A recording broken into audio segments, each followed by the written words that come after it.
disagreement, dissension, dispute after dispute.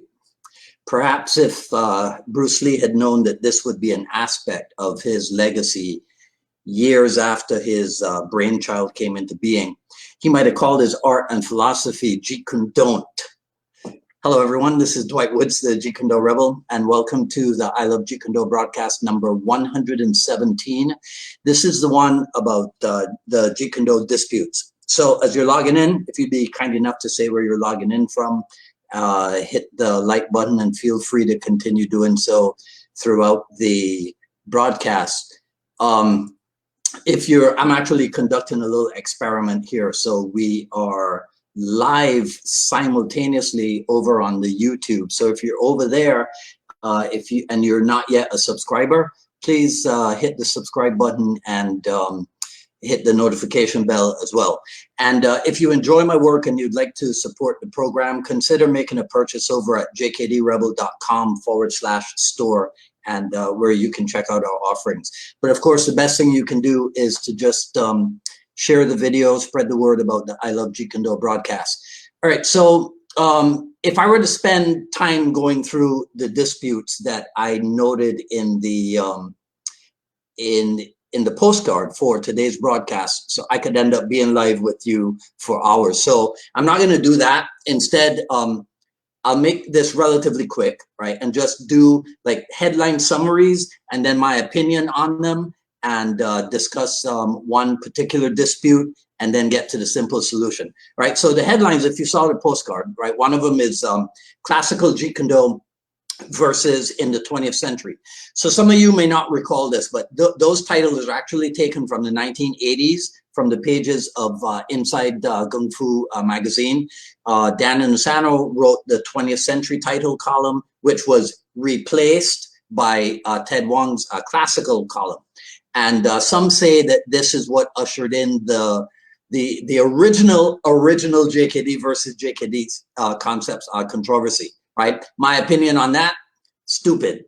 Now, Wing Chun, right? Like real Wing Chun versus Jun Fan Wing Chun. So there are people who say that Bruce Lee didn't learn enough Wing Chun to become proficient in it, so he had to invent his own method, right? My opinion on that, stupid, right? Jun Fan Gung Fu is something completely separate from Jeet Kune Do. So if I have my dates correct, the open house at the Chinatown Jun Fan Gung Fu Institute was on Thursday, February 9th in 1967. 5 months later, Bruce Lee named his art Jeet Kune Do. This was Sunday, July 9th, 1967. So my question is this: what was the immediate difference on Monday, the 10th of July, between whatever they call what they were doing before the term Jeet Kune Do was used? So if they were calling it Jun Fan Gung Fu on Saturday, July 8th, and then on Monday, July 10th, the name Jeet Kune Do is being used, what's the significant difference between the two, right? And then the last dispute, Jun Fan Jeet Kune Do in and of itself is again different from the forerunner of Jeet Kune Do. So my opinion on all the above, stupid, right? I didn't pull it here with me, but on page 50, right? So this is the particular dispute I wanted to talk a little bit about. And let me just take a second and see who's here. Terry Valler's here. David Hatch is in California. Brooks Long. Brooks and I have been having a discussion about Kali and Eskrima and Arnis. Carla Arce is back.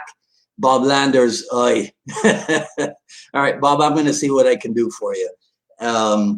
And over on the YouTube, who's there? Greg Wilson. All right, sweet. Okay, so hopefully my internet doesn't explode and before I finish everything that I'm doing here. But thanks everybody for checking in. All right, so let's get back to the dispute.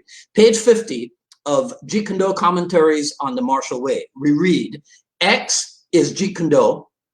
Y is the style you will represent. To represent and teach Y, one should drill its members according to the preaching of Y. This is the same with anyone who is qualified and has been approved to represent X. To justify by interfusing X and Y is basically the denying of Y, but still got, okay, so I'm going to replace X, I'm going to replace Y, right? So X is Jeet Kune Do, and Y is Shorinji Kempo. So to represent and teach Shorinji Kempo, you should drill according to the preachings of Shorinji Kempo. And then if you are qualified and you've been approved to represent Jeet Kune Do, to justify by interfusing Jeet Kune Do and Shorinji Kempo is basically the denying of Shorinji Kempo, but still calling it Shorinji Kempo. All right, so here's the dispute, right?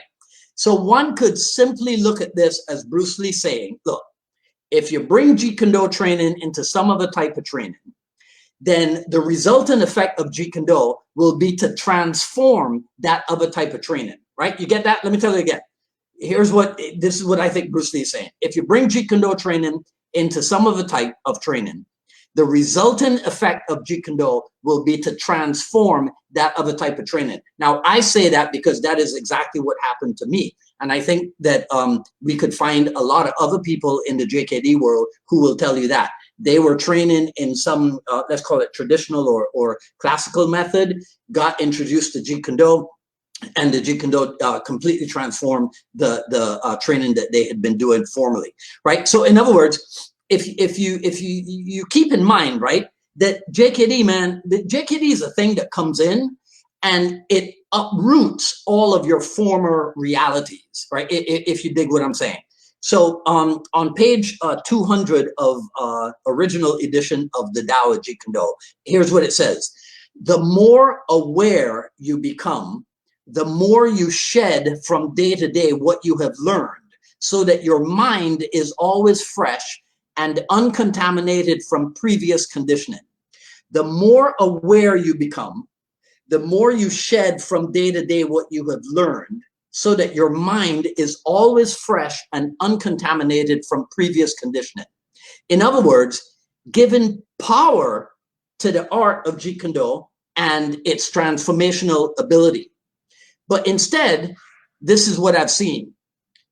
This X is Jeet Kune Do, Y is the style passage. I've seen it used to suggest that it is evidence of Bruce Lee's desire. Dig this, right? It is evidence of Bruce Lee's desire that people not mix other stuff in with his Jeet Kune Do. That Jeet Kune Do is a specific system and should be taught as such, right? So in other words, the passage is used to foment dissension between JKD camps as an attack on somebody else's approach to JKD. And I see that as a result of a lot of people projecting their subjective desires onto Bruce Lee and then portraying their desires as Bruce Lee's opinion. But you know, look, here's the thing. That is one way to look at it. And a lot of stuff is subject to interpretation, and it's a valid interpretation for some people. I try to practice what I preach. And so to me, the simple solution is this. You just respect people's right to have their own opinion. And you keep this in mind. You don't have to agree with them, but you don't want to be in the business of forcing them to change their opinions. Now, before we go, as usual, when I put the postcard up, right? So let me see if I can do this over here on the Facebook, right? Oh, I should show you this. Hang on one second, in case some of you have not seen it before. That's the thing that I was talking about. So I found it. I had seen this before, but then I came across it again in commentaries on the Martial Way. So it looks as if it might have been a letter written by Cedro Bruce, right? So, but that's not what. The other thing I wanted to show you was this thing here. I found this when I did like a search on online for dispute, right? And this thing is called the tree of dispute, or the dispute tree, or whatever. And you know what it called to mind? It called to mind Bruce Lee's thing about people being more interested in the root of stuff rather than being interested in the different flowering branches, right? As he called it. So I thought that was pretty interesting. But what I really wanted to point out here is, so my Jeet Kune Do colleague, who I think is on here, Ryan Brandon says it's the tree of Gondor. Thanks, Ryan. I'm going to look that up when I finish here. But I wanted to show you this. So Terry Valor over in the UK, when I put the postcard up, of course, there was, you know, a discussion that usually erupts when I post the preview postcard. And you know, you can be sure that it came around to the people involved, the JKD people involved, and the JKD personalities and the egos, and part of the reason for the existence of these disputes and whatever. But what Terry said was, I think it lays in the last bit of your post. So what he was talking about is down there. Let me see. I think for you guys, it might be the lower left-hand column. What it really says is this. Let me see if I can pull it up here. And I'm sorry that you guys over on the YouTube can't see what I'm doing. And Teres MD, you're saying something about a question or what have you, but I was actually just running the YouTube as an experiment, but I'll see if I can get to your question. So this is what Terry was pointing out. This thing that says most of the disputes of the world arise from words, right? So that was one of the things that I wanted to point out to this, right? So let me see. All right, well, that's stupid. Well, not stupid, but it's not relevant to what we're doing here. All right, so let's get back to this, right? Okay, so that's the thing, right? I think it says a lot when you read that again, that most of the disputes of the world arise from words. And when I finish here with you guys, I got to go try to put out some fires over on the I Love Jeet Kune Do page. And again, it's a dispute that arose from what? From words, right? Okay, so that's it for today. Feel free, share, like, comment, ask me questions if you want. I'll review everything after posting. Sign up for notifications for when we go live here on Facebook, and please subscribe over on the YouTube to the channel, but for the I Love Jeet Kune Do broadcast and for the Jeet Kune Do dialogues. And when you subscribe, make sure to hit the notification bell. No, I apologize. It's not stupid. It's just not relevant to what I'm doing. So follow me on Twitter at Dwight Woods and on Instagram at Dwight D. Woods. Over at ilovejeetkundo.com, the Quick Skills Series Volume 1 is available.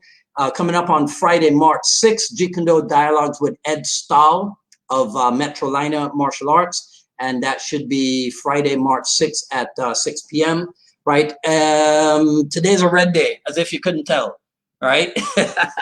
And I'll see some of you on Friday for the Jeet Kune Do Dialogues, and some of you back here next week for another issue of the I Love Jeet Kune Do broadcast. Harry McKenzie is saying, when will I have Richard Torres back on? We don't have a date set for that, Harry, but you can be sure he'll be back on. Richard and I always have a good time, and I like to call him my favorite JKD historian. All right, so I think that's it, right? Yeah. Okay, so I'll see you guys again when I see you. This is Dwight Woods, the Jeet Kune Do Rebel. Enjoy the rest of your day. Take care now.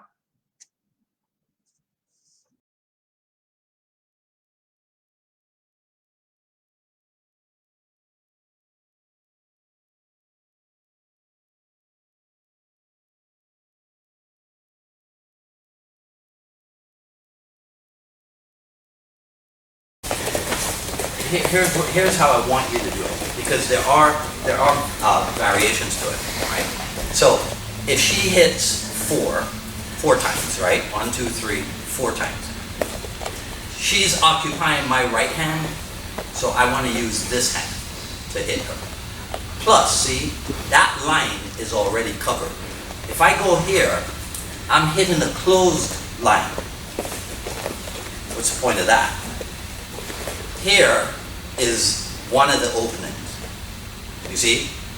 Anybody here ever been hit by Ajahn Chai in the middle of your cross? Right? Okay? And as far as you know, your cross was perfect. You didn't drop, it wasn't that kind of cross. You didn't expose your chin. You threw the perfect cross. And you still get hit. You cheated. Exactly. Right? You know? Were you there at the time in Atlanta where I was like this? I go, stop. I go, stop. what am I doing wrong? Right? And he just smiles. I hit you again. Okay? So I help her to become fast because she goes 4 and I go there. So she's got to hit that hand and get it back. You see? I also have to be fast because when she hits that and I hit here, she's going to hit back with that hand. So I got to get this back also. So even though I am the target holder, I cannot be, oh, well, I'm just holding the target so I don't have to work on anything. I'm working on what? Going like this and getting this hand back. See? Here and here. Does that have any relationship to my being able to fight? Yes. Yeah. You see? So that's where we came up with the maxim. Feed how you fight. Feed the way you fight. You see? You don't want to hold like this. Because that's not how you fight. I fight like this. I fight like this. So my feed looks like this. You get it? Yes, sir. Okay. All right. So second side continues, correct? Yes, sir. Let's go.